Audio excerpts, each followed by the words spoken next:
Olá a todos, bem-vindos à nossa aula número 2 sobre inteligência artificial. Hoje vamos tratar sobre a inteligência artificial e o ensino. Como se adaptar a essa nova era, principalmente para professores que possuem uma grande preocupação com a questão da inteligência artificial nas escolas, na universidade. Eu sou o professor Clóvis Demarque, trabalho há mais de 35 anos com ensino e ensino superior, especificamente há 35 anos.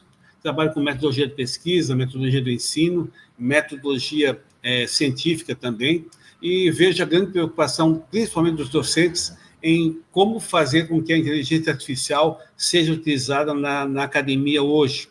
O que eu posso, o que eu não posso, o que se deve, o que não se deve usar da inteligência artificial na academia. Então, a nossa discussão de hoje vai ser sobre esse assunto, juntamente com a Elaine, que está aqui conosco.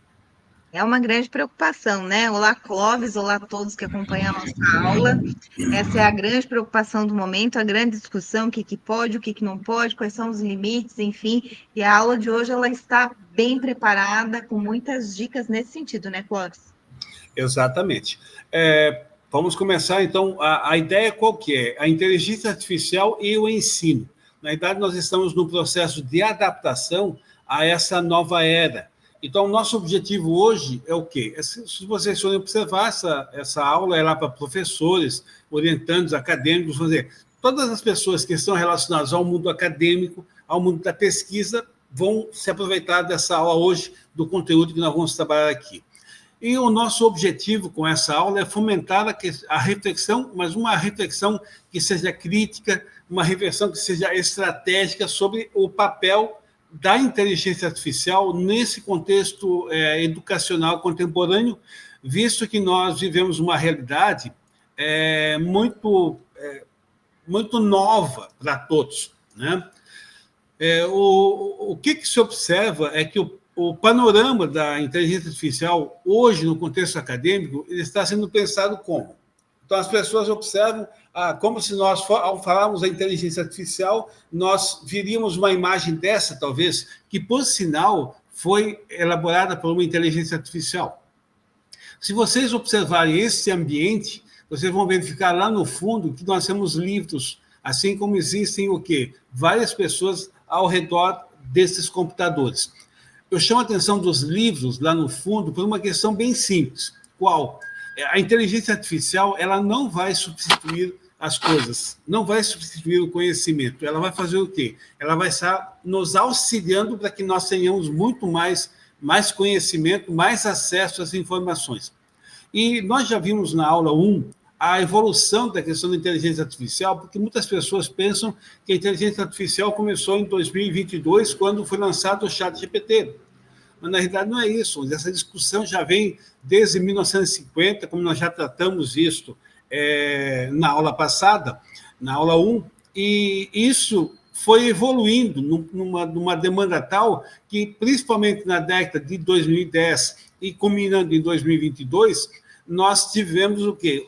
O grande boom, vamos dizer assim, com relação à inteligência artificial. Por quê?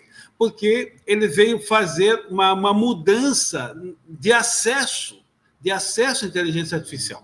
E se falou muito mais nisso. Todos os professores que estão nos assistindo, os alunos que estão nos assistindo, já acessaram a internet. Ao momento que você acessa a internet, você está usando inteligência artificial.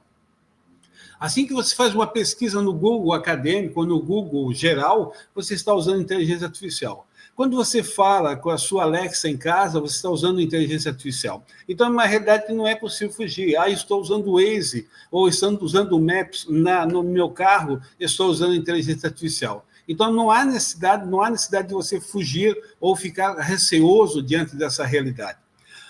Por quê? Porque a inteligência artificial, no contexto acadêmico, ela vai servir para nós como o quê? Como uma tutoria inteligente. Isso ela vai facilitar a nossa busca das informações, ela vai facilitar a criação de conteúdo educacional, ela vai facilitar a pesquisa, ela vai nos dar muito mais condições de maior produção acadêmica. Maiores resultados nós vamos ter. Nós vamos ter muito mais facilidade na análise de dados, nós vamos ter muito mais facilidade na geração de textos. Quando eu falo em geração de textos aqui, não é você produzir e fazendo copia e cola. Quando eu falo aqui em geração de texto, eu falo o quê? Em insights, em produção de rascunhos para que depois você possa aperfeiçoar esse conteúdo. Ela vai facilitar numa avaliação automatizada, como muitos já estão usando, né? Vamos dizer, são vários elementos que a inteligência artificial vem para colaborar conosco. Agora, se nós não usarmos de uma forma ética, se nós não a usarmos de uma forma sustentável, se nós não a usarmos de uma forma responsável, nós caímos em vários riscos, em vários problemas, que é o quê? É o risco com a dependência tecnológica, a pessoa que não consegue fazer mais nada se não tiver o celular na mão, né? A questão da circulação de informações imprecisas, as chamadas informações falsas que as pessoas traduzem de uma forma equivocada como fake news, né?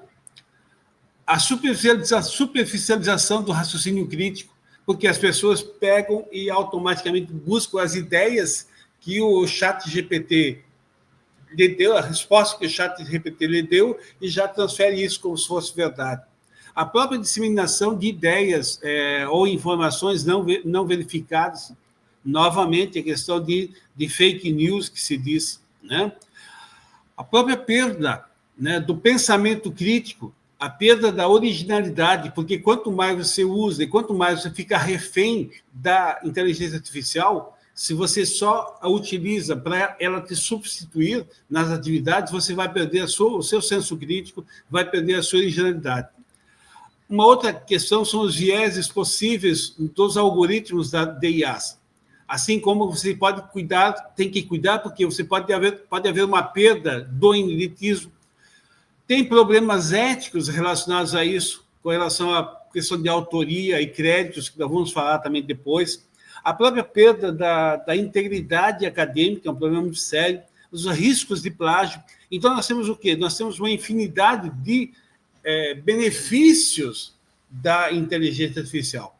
Mas, se nós não a usarmos com responsabilidade, se nós não a usarmos com ética, se nós não a usarmos com um compromisso, nós temos o quê? Uma quantidade de desafios negativos que ela pode nos levar a resultados negativos. E essa deve ser a grande preocupação nossa também, como educadores, como professores, como produtores de conhecimento, como pesquisadores. Tá certo? O que mais eu tenho a dizer para vocês? Vou passar agora para a Elaine trabalhar sobre a questão das principais mudanças causadas pela inteligência artificial na docência acadêmica. Pode ser, Elaine? Pode sim. Isso que você fala agora, né, em relação a todos os riscos que a gente corre com a má utilização da inteligência artificial ou não respeitando os critérios básicos de ética, né, ou das boas práticas, e já já a gente vai trazer quais são as boas práticas do uso da inteligência artificial. Se a gente não respeitar todas essas questões, a gente pode incorrer naquilo que você falou na aula inicial, na aula 1, né, Clóvis? A inteligência artificial, nós não podemos ser reféns da inteligência artificial.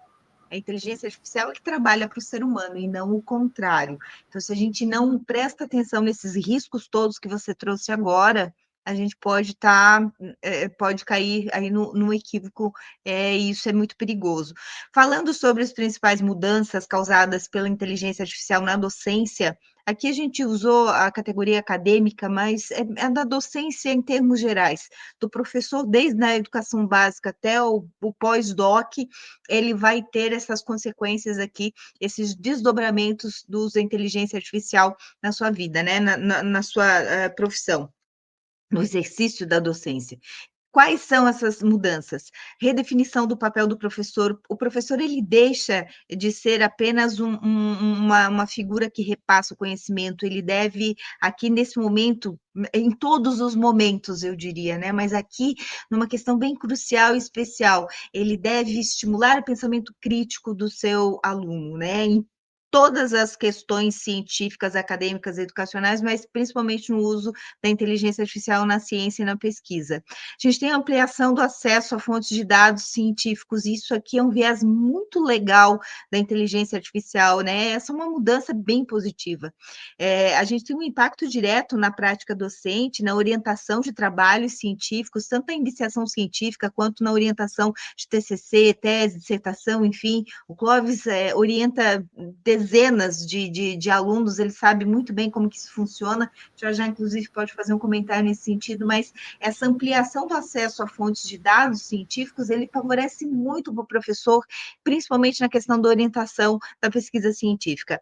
A integração de novos formatos de avaliação, né? Você tem a possibilidade de outros formatos de avaliação, e aqui eu queria fazer um parênteses, né? Quando a inteligência artificial começou a despontar no contexto acadêmico, científico, de pesquisa, alguns professores falaram, poxa vida, como é que eu vou ter a certeza de que aquela atividade que eu estou passando para o meu aluno vai ser feita pelo aluno e não pela IA? E aí houve uma discussão muito grande, e eu lembro que essa discussão aconteceu no contexto de Harvard, inclusive, e foi na faculdade de Direito, Clóvis, ali na nossa tribo do Direito, foi que primeiro levantou a mão, e os professores muito conceituados em Harvard começaram a dizer, a questionar, como que eu vou ter certeza que as avaliações que eu estou aplicando nos meus alunos estão sendo respondidas ou resolvidas pelos alunos? E aí, um grupo, um comitê de especialistas disse, olha, é muito simples, o aluno ele pode ser avaliado de várias formas, e o professor que ainda tiver dúvida em relação ao saber do seu aluno, ele pode estar aplicando ainda a prova oral. Então, assim, o professor não precisa ficar desesperado achando que as questões de avaliação ficam prejudicadas com a inteligência artificial. Talvez fique em determinado momento, em determinado ponto, mas o professor, né, Clóvis, você aí com mais 3 décadas de docência para falar, você ainda pode fazer uma prova oral, uma avaliação oral e testar o conhecimento do seu aluno, né? Então, vamos lá.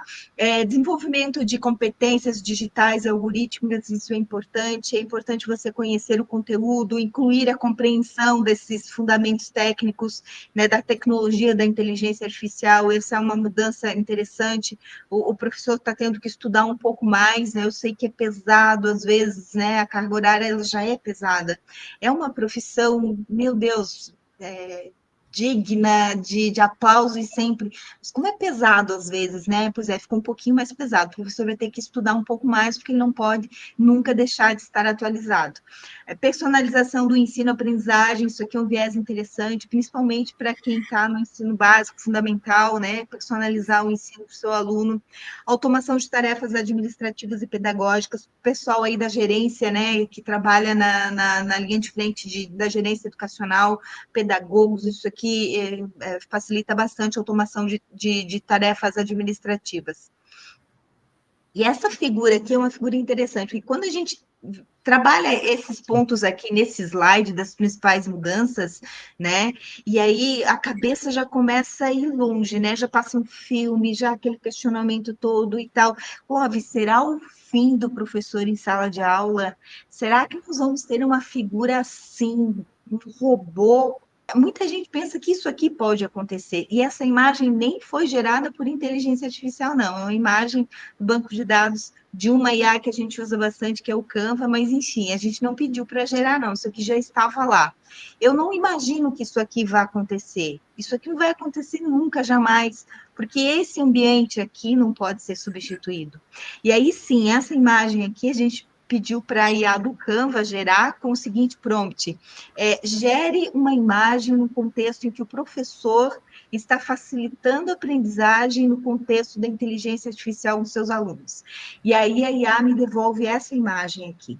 É uma imagem interessante, ali o professor ele está ensinando como usar a inteligência artificial, ele está repassando conhecimento. Então, essa imagem aqui traduz bastante o contexto científico acadêmico com o uso da inteligência artificial. E o professor, ele vai, mais do que nunca, ser esse facilitador da aprendizagem e não apenas um transmissor de conteúdos, né? E aí a gente vai falar aqui dos cidadãos digitais. Os nativos digitais, ontem a gente falou, ontem não, na aula anterior, na aula 1, sobre a questão de nativos digitais, a gente falou dessa preocupação desde os pequenininhos, isso aqui é uma realidade. é uma sala de aula. Infelizmente, nem todas as salas de aula do Brasil são assim. Sim, a grande maioria não tem um acesso assim de qualidade a ferramentas tecnológicas, a internet, enfim. Mas a gente tem, sim, desde dos primeiros contatos da criança com a sala de aula, com a educação, elas já estão inseridas de alguma forma, uns mais, outros menos, um com mais tecnologia, outros menos, mas já estão tendo acesso à tecnologia, à inteligência artificial, e os professores eles devem ser o agente formador do cidadão digital, do futuro, e isso começa lá pequenininho. Né? E aí, quando a gente fala em formador só fazendo um parênteses aqui, formador de cidadão digital, gente, a gente não está formando só criança pequena aqui em relação a essa questão aqui de letramento digital, né? A gente está formando os adultos também, os jovens experientes, eles estão tendo também que passar por essa parte de formação para se tornar o cidadão digital. Aqui a gente fez uma brincadeira, né, Clóvis? A gente quis mostrar um pouquinho da evolução, mas a evolução moderna só, né, da educação aqui. Eu lembro que quando eu estudava pequenininha na escola, eu ainda escrevia muito à mão. Na adolescência eu fiz, inclusive, curso de datilografia. E aí a gente entrega a idade, né? Mas tudo bem. Depois vem a questão do computador. E agora a gente tem a internet aqui com a inteligência artificial. Então, a gente pode dizer que essa figura aqui, ela faz um pequeno resumo da evolução da escrita aqui bem no curto período de tempo, bem recente, né?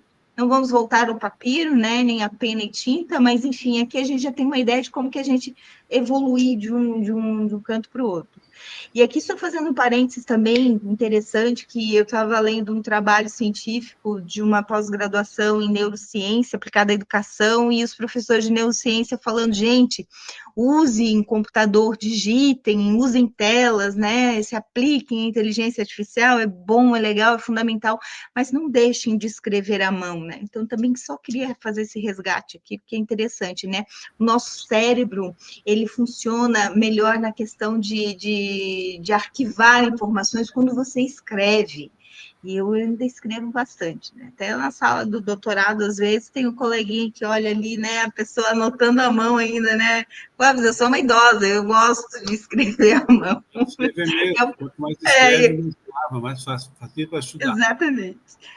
E eu quero passar a bola para ti, para você conversar com a gente sobre essa questão da alfabetização digital e algoritmo, que eu acho que é fundamental agora, né, nesse momento. Na realidade, a grande questão hoje é que nós temos todos, né, que passar pela chamada alfabetização digital e também, mais do que isso, uma alfabetização algorítmica. Qual seria a diferença entre as duas? Quando eu falo em alfabetização digital, é a capacidade que eu tenho de encontrar, de avaliar, utilizar, compartilhar ou criar conteúdos usando as tecnologias. Então, isso todo mundo faz, utiliza, isso é uma questão de alfabetização digital. A grande sacada, a grande vantagem que nós temos que ter em relação à questão da alfabetização digital é nós temos um segundo momento que é a alfabetização algorítmica. E o que vem a ser essa alfabetização algorítmica? É você compreender como é que os algoritmos eles funcionam. Eu lembro muito bem que em 2002, na universidade, nós criamos um modelo para se inscrever o TCC de graduação em Direito, e nós criamos os estilos todos no Word para que o aluno fizesse. E a minha preocupação como professor de metodologia na época era fazer com que os alunos entendessem como é que se criam os estilos. Como é que você cria os estilos? Então, na realidade, uma coisa é você saber usar o programinha, outra coisa é saber como é que esse programa funciona, como é que ele é feito.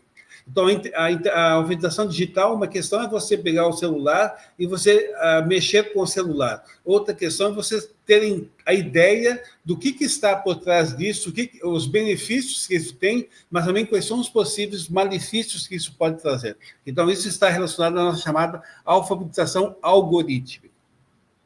E aí, essa alfabetização algorítmica ela tem três conceitos chaves.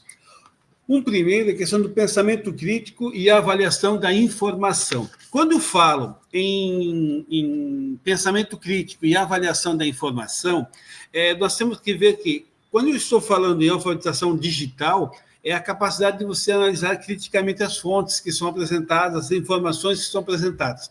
E, num segundo momento, o que nós temos? Entender qual é o resultado de buscas, dessas buscas todas. Hoje, eu já passei por situações aqui na minha casa, que estava eu com a minha esposa conversando na sala, e nós temos uma Alexa perto, e conversando sobre certo produto, se tinha ou não tinha esse produto, onde é que nós íamos encontrar esse produto, e aí, aos poucos momentos depois, eu fui para o computador, numa outra sala. Quando acesso o computador, logo vem uma mensagem para mim: procure tal produto em tal site. Vamos dizer,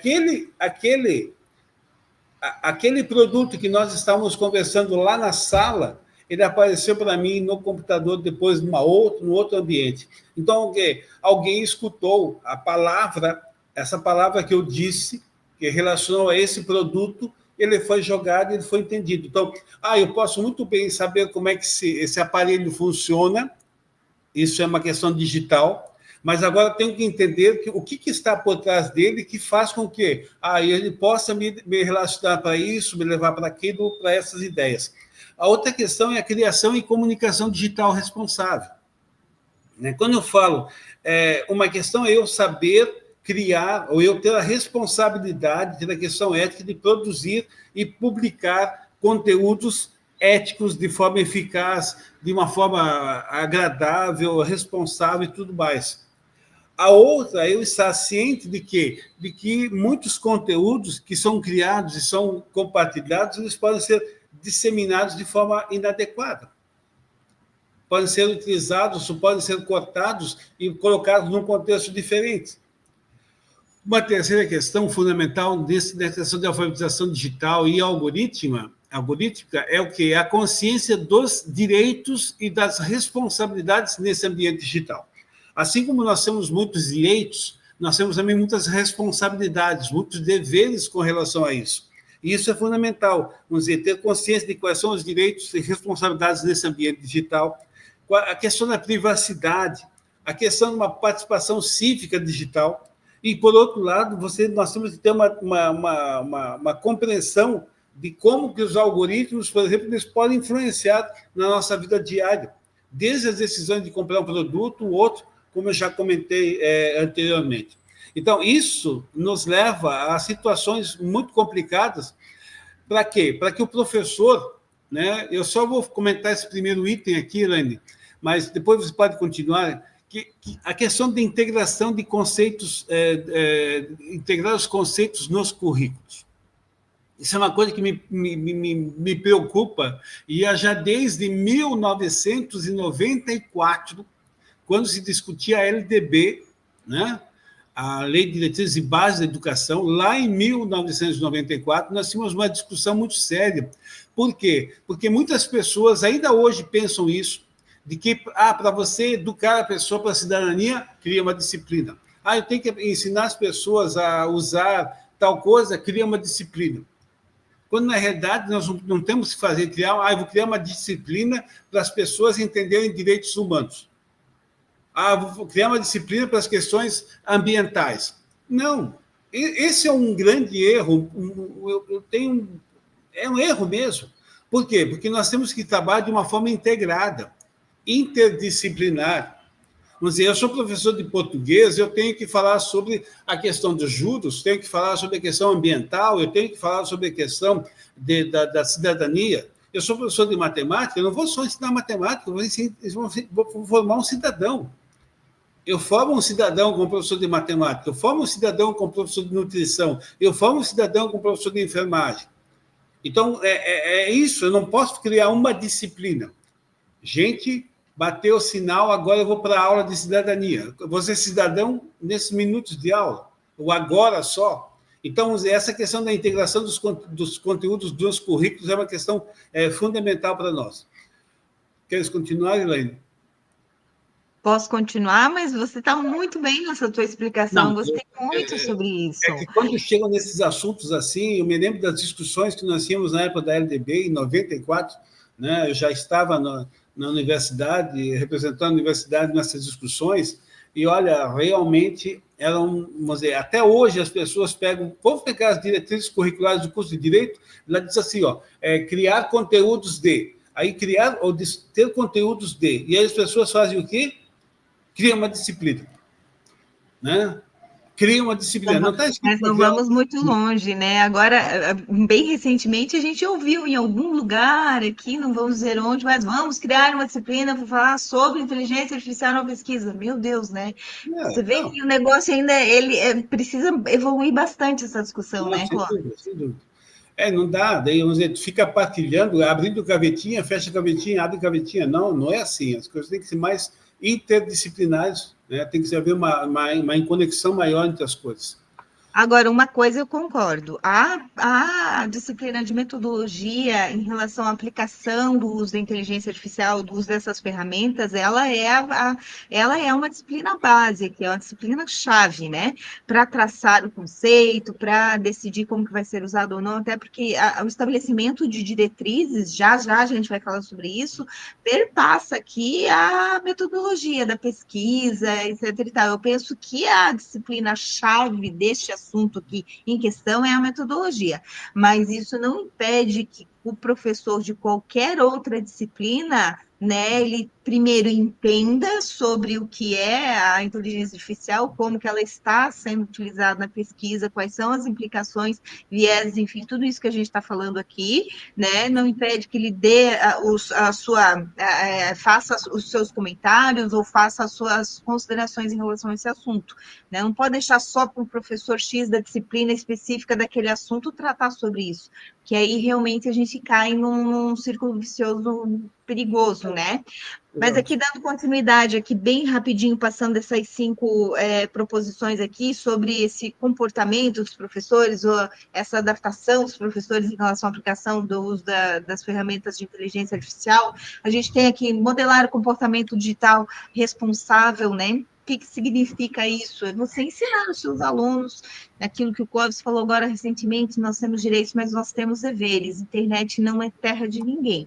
Se tu comete uma infração, um crime na internet, pode aguardar aí no local que já você vai ser chamado para responder sobre isso, tá? Não é terra de ninguém, não. Nessa questão aqui, o papel do professor é incentivar o pensamento, né, modelar o comportamento digital responsável dos seus alunos.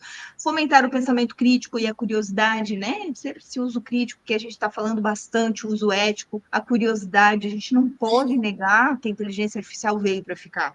Então, a gente tem que ter curiosidade, sim, para aprender, para ver como funciona, para a gente poder usar com responsabilidade e também com segurança. Promoção da consciência sobre a presença online, né? Isso se encaixa ali em relação ao comportamento digital, penso que se encaixa bem ali, e manter-se atualizado. E aí é para todo mundo, né, Clóvis? É o professor, é o aluno, o docente, discente, todo mundo tem que estar atualizado. Aí não dá mais para ficar esperando sentado, conhecimento vir por osmose, né? Ou transferência da caixinha, né? Da caixinha mágica, né? Bom, Deixa eu ver o próximo slide aqui. Esse aqui é teu, né? Vamos sair da parte teórica, então um pouquinho mais na parte prática, porque o pessoal deve estar interessado mais, muitas vezes não ficar na teoria, como mais na prática. Então, nós temos várias inteligências artificiais que são acadêmicas para o professor universitário. É claro que não é só professor, a gente vai direcionar para qualquer pessoa que queira usar. Então, mas a gente está colocando o professor aqui, por quê? Porque há um receio, e isso acontece, eu tenho colegas professores que têm receio de utilização da inteligência artificial. Então, na realidade, receio, esqueça, deixa de lado e vamos para frente. Por quê? Porque a inteligência artificial é uma ferramenta de apoio. E, assim, ela não vai substituir o professor de jeito nenhum. Ela tem que ser utilizada de forma ética e responsável. Então, eu, professor, tenho que saber explicar para o meu aluno como é que ele usa. Eu não significa só dizer, não pode usar. Esse não pode usar não existe. Não existe não pode usar. Aí tu vai dizer assim, não, pode usar, mas use dessa forma, assim, assim, assim. É aquela história, não pode usar no nível superior, tá? Você já sabe que a educação básica não pode usar o celular em sala de aula sem autorização do professor. Mas o professor muito bem pode dizer assim, pessoal, retirem o celular, pesquisem tal coisa. Ou numa sala de aula de graduação, o aluno está desatento no celular, assim, fulano de tal, pesquisa aí para mim tal coisa na internet. Tu já chama esse aluno para você. Então, vamos dizer, são formas de você trabalhar a questão da inteligência artificial. A utilização, então, ética e responsável e os objetivos de quê? Aprimorar o trabalho acadêmico, aprimorar a escrita, melhorar a pesquisa, ganhar tempo. Essa é a grande preocupação das inteligências artificiais. E aí nós vamos falar de algumas delas, bem rapidamente, pessoal, né, porque nós vamos só citar aqui 20 inteligências artificiais. Né, eu converso com pessoas sobre inteligência artificial. O chat GPT. Sim, tá. O pessoal só lembra do chat GPT. É claro que a OpenAI fez todo o lançamento, foi a primeira que veio assim, bem clara, popularizada, né? Então, realmente, ficou na cabeça das pessoas. Mas ela é uma delas. Então, o chat GPT que está aqui na frente, nesse primeiro slide, o DeepSeek, o Copilot, o Gemini, né? Gemini também. O que acontece? Esses 4 aqui, eles são abertos, que nós falamos. Eles não são tão específicos. Então, qual é a questão do chat GPT, DeepSeek, Copilot e o Gemini? É que se você pergunta qualquer informação para ele, ele vai trazer. Por quê? Porque ele busca as informações em toda a rede, certo? É interessante utilizá-lo? É interessante utilizá-lo para fazer pesquisa, para te ajudar e tudo mais. Mas quem está pensando em escrita acadêmica, quem está pensando em pesquisa acadêmica, vai ter que se aprofundar um pouquinho mais em inteligência artificial e trabalhar com algumas ferramentas específicas. Essas abrangentes aqui, elas vão favorecer o quê? A criação de insights, vai nos colaborar para ajudar a buscar ideias, formatar problemas e tudo mais. Mas quando você for para a pesquisa e você não quer correr o risco de plágio, não quer correr o risco disso, a ideia é qual? Nem utilizar essas ferramentas aqui. É claro que elas são disponíveis, você pode fazer o que você quiser, mas existem ferramentas bem mais adequadas, com menos riscos de... qual é a palavra que a gente sempre usa, Elaine? Alucinações. De alucinações. As IAs alucinam, né? Principalmente essas aqui gerais aí. Essas gerais alucinam. Quer dizer o quê? Você pergunta A, ela responde B. Né? Você pergunta A e B, ela responde D. Então, vamos dizer, é uma alucinação toda. Tá? Quer continuar, Elaine? Mais 4 aqui, pessoal. Na terceira aula, quando a gente vai trazer a anatomia do texto científico, e nós vamos falar sobre a aplicação de IAs chaves, né, em cada etapa da construção do texto científico, prometo, me cobre, Clóvis, depois a gente colocar algumas alucinações para o pessoal ter ideia do que é, tanto de imagem quanto de texto, né? Outro dia eu fiz um teste em relação a alguns prompts para testar o que o GPT e o Gemini me responderiam em relação a determinado assunto.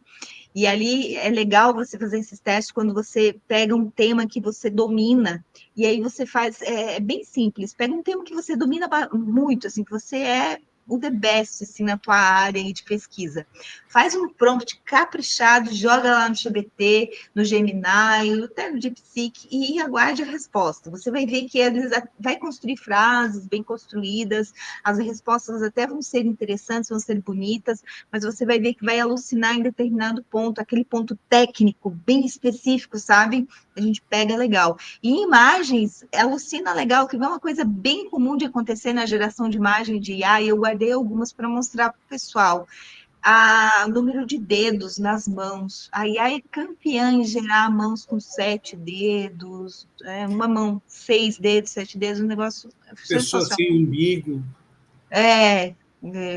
Um olho, interessante, vocês vão ver. Mas vamos continuar aqui em relação às IAs aplicadas. Semantic Scholar, Paperfinder, o Dimensions e o Perplexity. São inteligências artificiais aplicadas à pesquisa, à ciência, Aqui, essa tela, ela fica bem visível para você que está vendo a aula, então você pode fazer um print dessa tela e guardar com carinho para você, porque aqui a gente tem aqui de um lado o que ela faz e como ajuda o professor. A gente não vai ler tudo isso aqui, é desnecessário, mas está aqui para ter o acesso.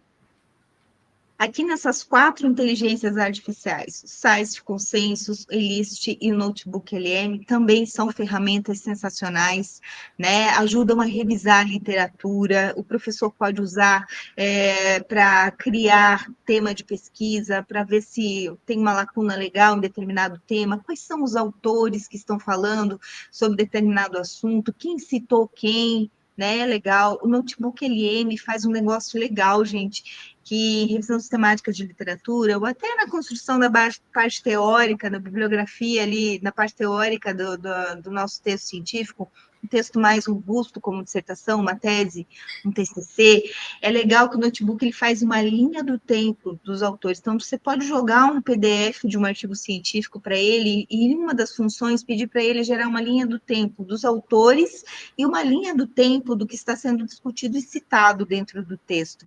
Facilita muito para você ter insights, saber o que você vai citar, o que você pode utilizar na tua pesquisa ou não. É bem legal. E o Notebook ele também faz os podcasts, né? A gente falou na aula 1 sobre isso, e é bem legal. Litmaps, Research, Connect Papers e o SciSpace. Vamos falar das 3 primeiras aqui, ó. Eu chamo que é essa tríade aqui, ó. O Litmaps, o Research e o Connect Papers são os conectores, eles montam redes de pesquisa e pesquisadores. É bem legal também para você construir o estado da arte, para você fazer ter uma noção, né, Clóvis, Isso. Eu queria chamar a atenção para quem quiser fazer a revisão bibliográfica, esses 3 são fantásticos, né, porque eles trazem o início do pensamento e fazem a relação dos vários autores que vêm trazer a ideia a respeito daquilo. É um exemplo básico, vou dizer. Ontem, na aula 1, eu falei uma coisa, vamos falar um outro exemplo. Vamos pegar 2 pessoas que todo mundo já ouviu falar, vamos pegar o Rui Barbosa, que todo mundo já ouviu falar, e vamos pegar o Fernando Henrique Cardoso, que todo mundo já ouviu falar também, né? Dizer que, por exemplo, o Rui Barbosa concorda com Fernando Henrique Cardoso é um baita, né, um grande equívoco. Por quê? Porque o Rui Barbosa viveu bem, né, muitos e muitos anos antes do que Fernando Henrique Cardoso, e Fernando Cardoso é um autor nosso. Então, Fernando Henrique Cardoso pode concordar com o Rui Barbosa, mas dizer que o Rui Barbosa concorda com o Fernando Henrique Cardoso seria um erro. Né? Por quê? Porque a ideia do Rui Barbosa é anterior a Fernando Henrique Cardoso. Então, vamos dizer, essas 3 IAs aí são importantes para fazer o quê? Para poder fazer essa questão da rede, né? De quem fala sobre o quê. Isso é muito importante mesmo. Né? Legal. O SciSpace é nosso queridinho, né? Às vezes os colegas perguntam assim: se eu tiver que assinar uma IA, porque é tudo pago, né, gente? A gente falou isso já. As IAs elas têm ali a versão gratuita que você consegue utilizar até um determinado momento ou determinadas funções, mas o legal mesmo dessas IAs, elas estão nas versões pagas. Então, se eu preciso assinar uma IA, né, para usar ela por completo, todas as funcionalidades, SciSpace é uma delas. Né? É uma ferramenta que ela traz ela faz busca de artigos para você, ela mapeia a literatura, ela faz aquelas tabelas que eu acho sensacional, que você cria, você pode saber o que cada artigo, quais são os objetivos de cada artigo, quais são as contribuições, quais são as conclusões, e uma infinidade de outras questões, e na versão paga você pode exportar essa tabela, é bem legal. O SciSpace conversa com o PDF também tem essa interação, que você pode fazer os resumos ali para você saber se é um artigo que você deve guardar com atenção para a tua pesquisa. O SciSpace também cria uma versão interessante de podcast, e é bem interessante. Eu gosto muito do SciSpace. Aqui, Chat PDF também é uma ferramenta de interação com o PDF, com o artigo científico, né? Ele é mais simples do que o SciSpace, mas ele tem ali uma margem legal para você trabalhar no modo gratuito. Eu já usei o ChatGPT para consultar determinados artigos, se aquilo ia me interessar ou não, pedir resumos, né? E depois eu fui ver lá em cada ponto do artigo se realmente batia, se estava certinho. Olha, gente, deu legal, deu para ter uma noção bacana. Então, daí dá para usar o chat PDF em determinados momentos. Com relação a isso, é interessante lembrar, pessoal, que quando você utiliza, a ideia sempre é fazer o quê? Quando eu comecei a fazer mestrado antigamente, né? Antigamente, século passado e tal, a gente tinha que ler tudo, né? Então, eu vou ler um artigo, vou ler um livro e tudo mais, você tinha que obrigatoriamente ler o artigo, ou ler o artigo, lia 1, lia 2, lia 3, e aí você muitas vezes lia um artigo e esse artigo não lhe interessava, mas você já leu. Então, hoje, a inteligência artificial favorece, por quê? Porque os artigos, ela lê para ti, e ela faz um resumo dizendo assim, quais são as ideias daquele artigo. E, consequentemente, você pode fazer o quê? Esse artigo, as ideias que estão nesse artigo me interessam, aí você vai fazer a leitura. Você não perde mais tempo lendo artigos ou lendo material que não vai servir para a sua pesquisa. Então, essa é a importância da inteligência artificial. Por quê? Porque ela te dá tempo, né? Você ganha tempo na pesquisa, e isso é fundamental para nós hoje. Nossa, pensa, isso facilita horrores, né? Essa ferramenta aqui, o Paper Power, é legal. Aqui eu vou fazer questão de ler como que ela pode ajudar o Auxiliar. professor, porque assim, essa aqui é a ferramenta do coração para você fazer a revisão do seu texto, né? Não pede para o GPT revisar o seu texto, não pede para o Gemini, não pede para o Copilot, DeepSeek, então nem pensar. Não pede para essas ferramentas revisar se o teu resumo está legal, reescrever parágrafos, não pede para elas, pede aqui no PaperPal. Você consegue, na versão gratuita, utilizar a ferramenta submissão, você consegue submeter ali trechos estratégicos do seu artigo, pedir para ela revisar, falar pontos fortes, pontos fracos, enfim, e ela é muito legal. Ela ajuda aqui, ó, então auxilia a revisão e edição dos seus próprios trabalhos, né, trabalhos dos seus alunos, para quem orienta ali bastante alunos, isso facilita bastante, né, garante qualidade. Por que ela garante a qualidade da escrita científica e adequação das normas de publicações? Porque ela é uma ferramenta que ela foi criada para pesquisa científica, então ela não vai alucinar, ela não vai buscar lá na internet qualquer conteúdo, ela vai trabalhar com base de dados científicas, é bem legal. Claude também é legal, uma ferramenta bacana, Grammarly também é uma ferramenta legal, tá? E eu acho que de ferramentas são essas, né, Cláudio, que a gente pode trazer para o pessoal usar. Eu queria chamar a atenção da questão das ferramentas que são abertas, dessas específicas, é que, por exemplo, vamos imaginar que você leia um artigo, eu tenho uma atividade, você vai ler um artigo e depois eu faço 10 perguntas para você responder com base no artigo. Essas fechadas, que nós chamamos aqui as específicas, ela vai dizer o quê? Tal resposta não tem, tal resposta não tem, tal resposta não tem no artigo. Se você pegar uma aberta, tipo ChatGPT, né, ou o chat PDF ali, que é um que interage, o chat PDF, por exemplo, que é aberto e interage. Se você vai fazer o quê? Ele vai buscar fora daquele texto. Entendendo? Então, essa é uma questão séria. Uma coisa é você trabalhar só com aquele banco de dados que você tem e você vai ter respostas baseadas naquele banco de dados. Então, as respostas, elas são o quê? Elas são fidedignas. Estão relacionadas ao texto que você tem. Agora, as demais, não. Ele vai fazer o quê? Como falou a Elaine várias vezes, ele vai alucinar, né?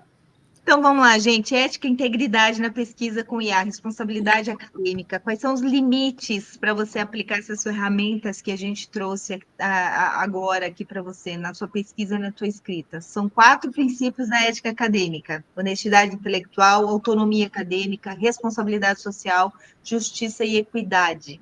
Eu vou falar de 2 e o Clóvis fala 2, tá bom? Tá.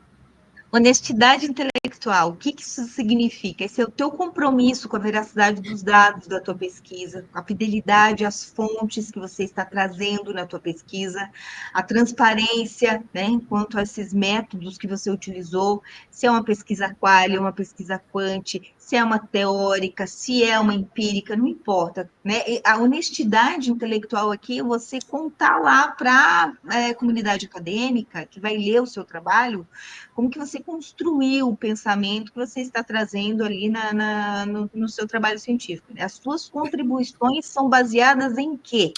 E essa honestidade intelectual, ela é fundamental. E aqui não é só quando você utiliza a inteligência artificial, isso aqui é sempre, né? Isso aqui é para a vida, né, gente? Autonomia acadêmica. Aí ela não vai poder substituir, né, a consciência humana. Ela jamais ela vai ter um conhecimento do ser humano.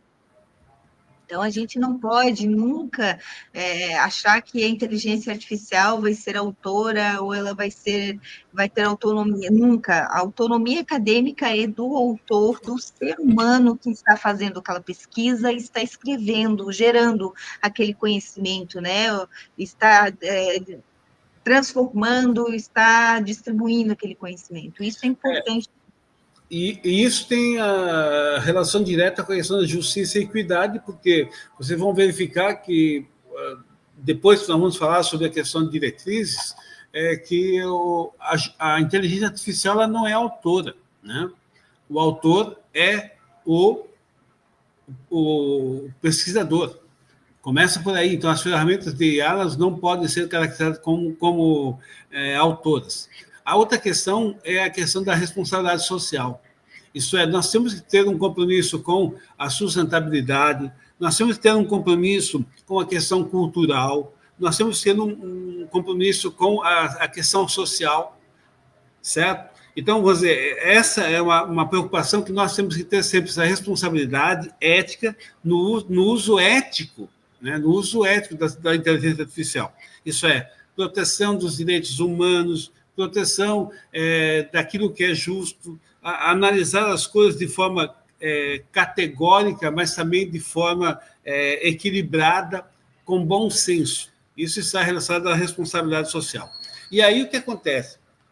Se esses princípios éticos não forem atendidos, nós corremos riscos, né?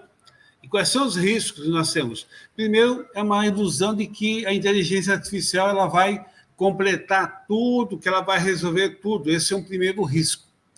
Um segundo risco é reduzir, né, o papel da própria reflexão, isso é, da criatividade científica do pesquisador. Eu jogo lá no chat GPT e ele me resolve tudo. Esse é um grande risco desse uso acrítico da inteligência artificial. Vamos dizer, se eu não tiver aquela responsabilidade, se eu não tiver aquele uso ético, se eu não respeitar aqueles 4 pilares que nós mostramos anteriormente, nós caímos nesse risco. Um outro risco é a ferramenta de IA elas não serem fontes primárias. As pessoas utilizarem a IA como fonte primária de pesquisa, né, isso é um erro também, é um risco. O que vem a ser fonte primária? Eu peguei, copia e cola, né? Então, a gente não pode fazer isso. Vamos dizer, se nós, então, acharmos ou pensarmos que a IA vai resolver tudo, se nós fizermos que não tivermos uma análise adequada e nós não colocarmos a nossa criatividade para funcionar e nós pensarmos que tudo vem pela IA, realmente nós corremos um grande risco. Então, professores, alunos, pesquisadores, cuidado, sejamos éticos nas nossas produções, tá? E aí vem uma questão chamada de transparência, né? A transparência, ela está relacionada ao quê? Às políticas e diretrizes para o uso da inteligência artificial. Se nós tivermos diretrizes adequadas, se nós tivermos políticas adequadas para o uso da inteligência artificial, isso vai ser o quê? Vai demonstrar transparência. Mas não adianta só a transparência institucional.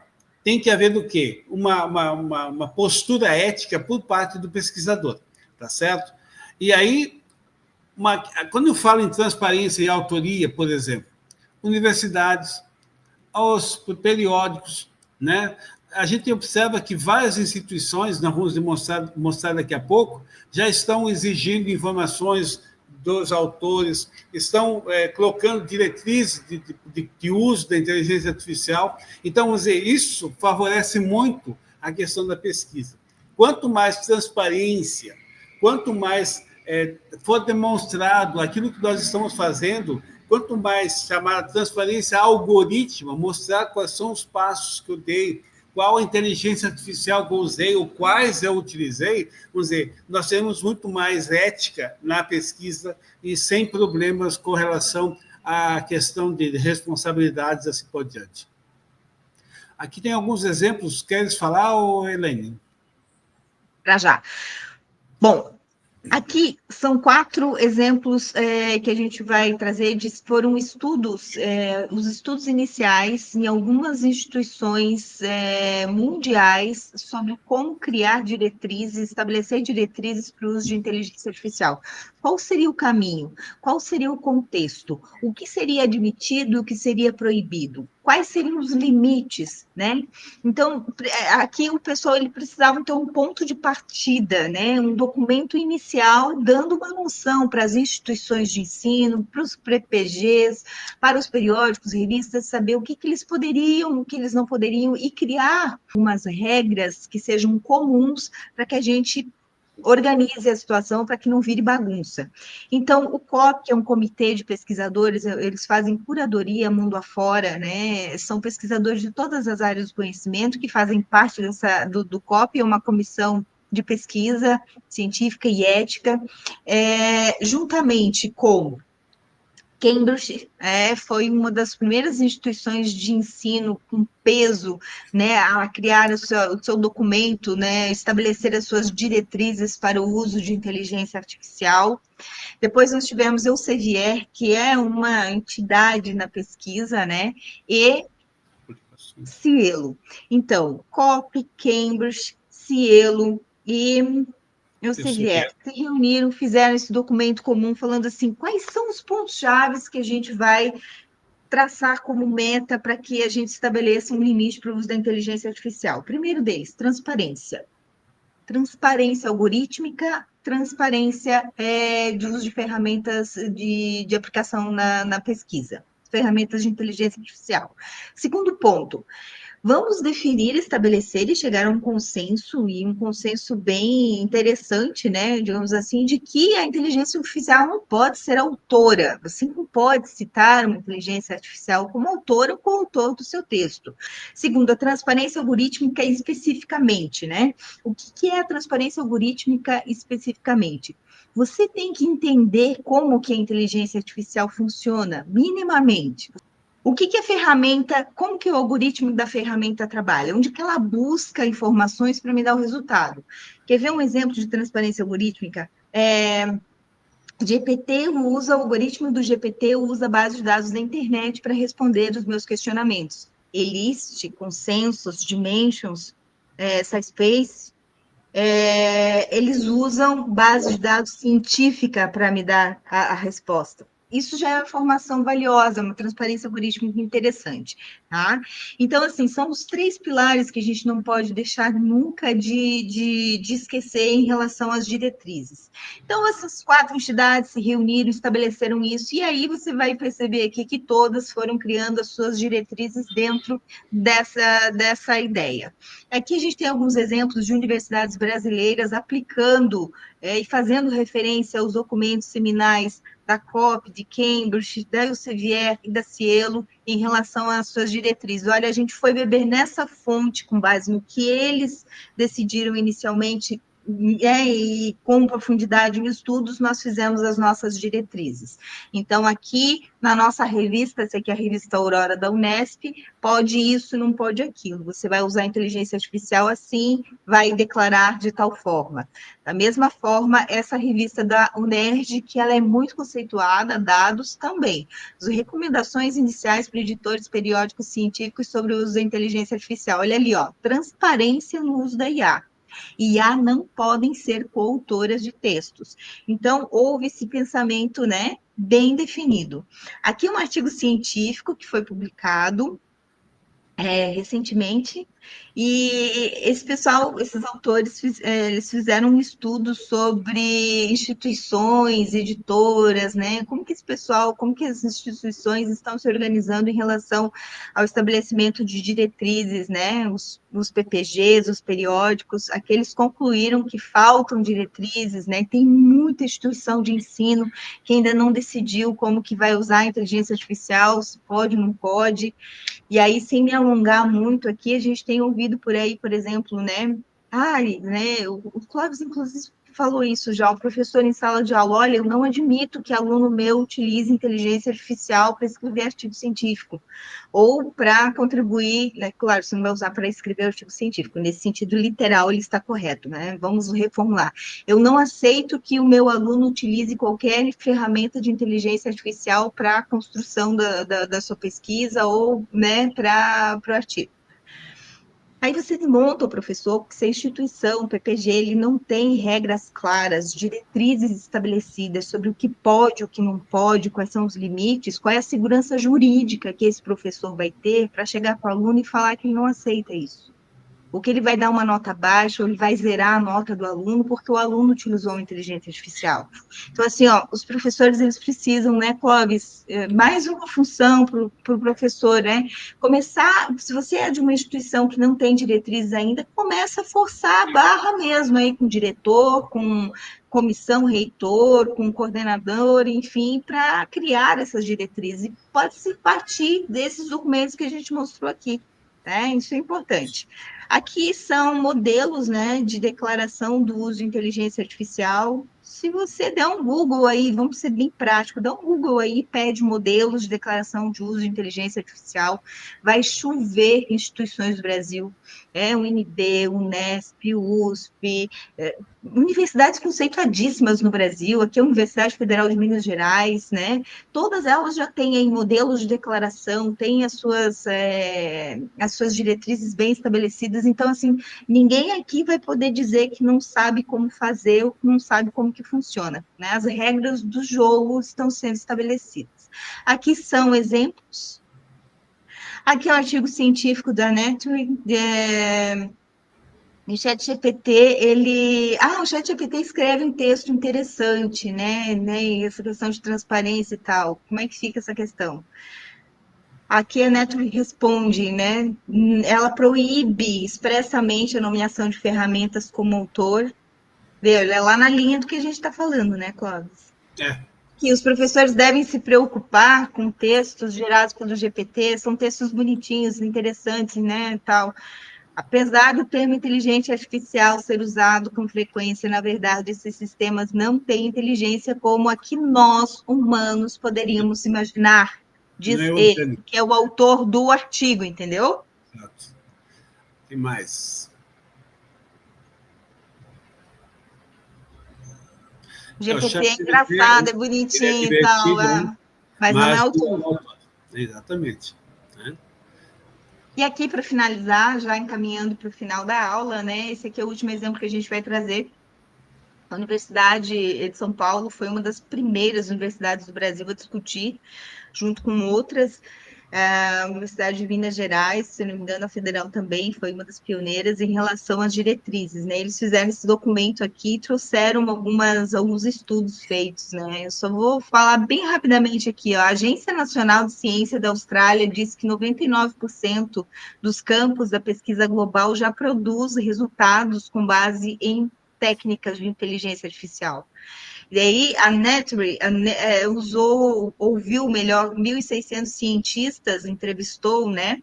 1.600 cientistas sobre o uso ou não da inteligência artificial. A maioria aqui, essas porcentagens aqui, é cientista utilizando a inteligência artificial. Eles têm medo, eles ficam com receio, mas utilizam. Tá aqui os dados, ó. Depois você pode pesquisar também, esse documento ele é bem interessante. Clóvis, para a gente encerrar, os 6 pilares das boas práticas. 6 pilares, né, que são das boas práticas. Primeiro, observância às políticas editoriais e institucionais.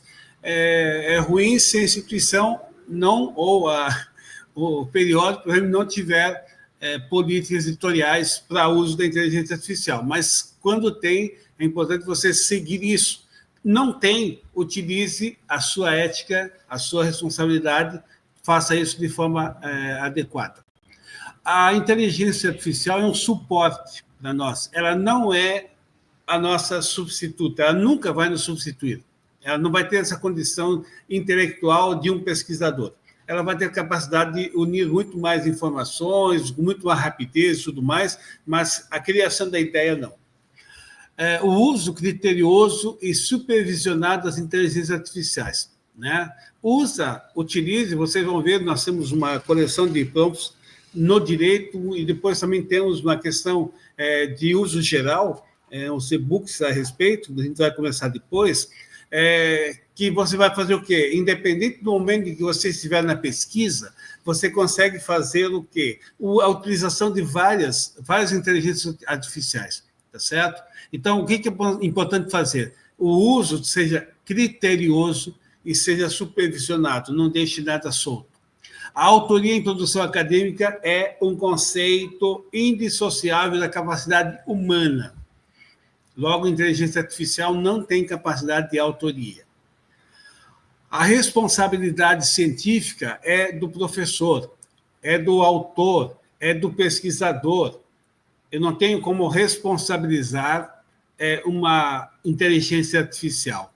E a necessidade de que nós tenhamos o quê? Declarações explícitas, isso é, claras, abertas, transparentes, do que se pode ou do que não se pode fazer com a inteligência artificial. Tá certo?